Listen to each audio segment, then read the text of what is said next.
বাংলার শান্ত গ্রাম জীবনে সময়ের সঙ্গে বদলে যাচ্ছে মানুষের বসবাসের ধরন। একসময় যেখানে কাঁচা বা মাটির ঘরই ছিল গ্রামের প্রধান পরিচয়, আজ সেখানে নানা জায়গায় দেখা যায় সারি সারি ইটের তৈরি বাড়ি।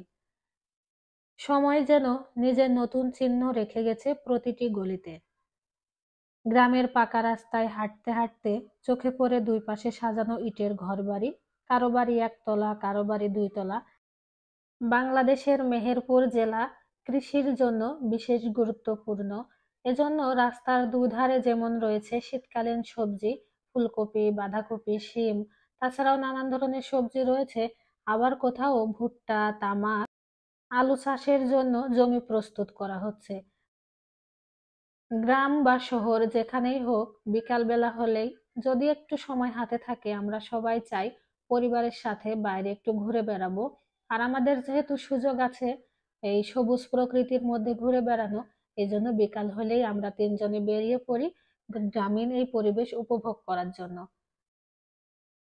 আমরা আছি মেহেরপুর জেলার শ্যামপুর নামক একটি গ্রামে। কৃষি নির্ভর এই গ্রামের চারপাশে রয়েছে কৃষির ছোঁয়া, আর রাস্তার দুই পাশে ইটের তৈরি বাড়িঘর। শ্যামপুর এই গ্রামের পরে রয়েছে বেলতলা পাড়া, তারপরে রয়েছে মদনাডাঙ্গা।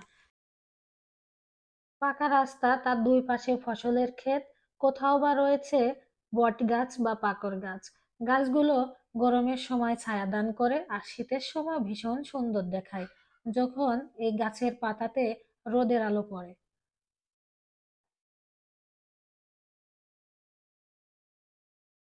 ফসলের জমিতে কোথাও বা ফসল কাটা হয়েছে, কোথাও বা নতুন ফসল বপনের জন্য জমি প্রস্তুত করা হচ্ছে। গ্রামীণ এঁকে বেঁকে চলা রাস্তা, দুধারে সবুজ প্রকৃতি আর গবাদি পশুর মিলন মেলা। কোথাও দেখা যাচ্ছে কোনো গৃহিণী তার একদল ছাগল নিয়ে চলেছে খাওয়ানোর জন্য। শীতের এই বিকাল বেলা হালকা বাতাসে রাস্তার পাশে ছাগলগুলো শান্তভাবে ঘাস খাচ্ছে। তাদের সরলতা, ধীর চলন এবং শান্ত ভঙ্গি যেন গ্রামের জীবনকে জীবন্ত করে তোলে। আমরা এখন আছি মদনাডাঙ্গা গ্রামে। রাস্তার পাশে রয়েছে মদনাডাঙ্গা গ্রামের কবরস্থান।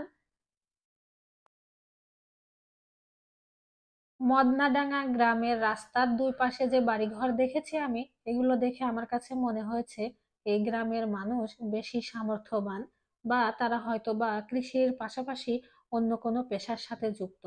আমরা এখন মেন রাস্তায় উঠেছি।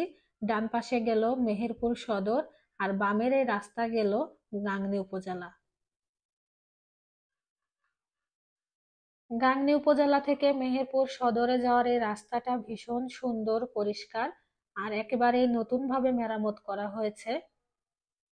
মাথার উপরে নীল আকাশ আর পিচের রাস্তা দিয়ে চলেছি আমরা তিনজন। প্রিয়জন সাথে থাকলে প্রতিটা মুহূর্তই সুন্দর। তারপরে শীতের বিকাল বেলা যদি এরকম ঘুরতে পারা যায়, তাহলে এই মুহূর্তটা যেন আরো বেশি সুন্দর হয়ে ওঠে।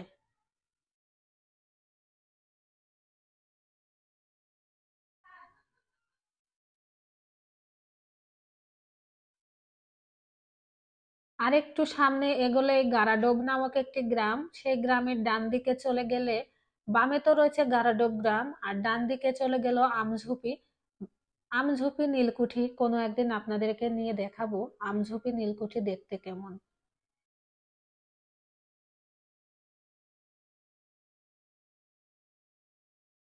গাংনী থেকে মেহেরপুর সদরে যাওয়ার এই প্রধান সড়ক কোথাও কোথাও নির্মাণের কাজ চলছে।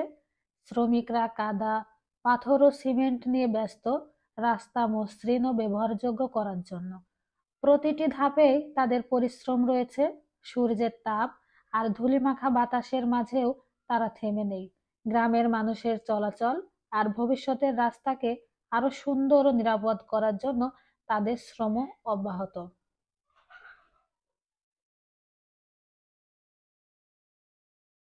গাংনী থেকে মেহেরপুর যাওয়ার প্রধান সড়ক ধরে যাত্রা মানে প্রকৃতির মাঝে ছুঁয়ে যাওয়া একটি জীবন্ত অভিজ্ঞতা।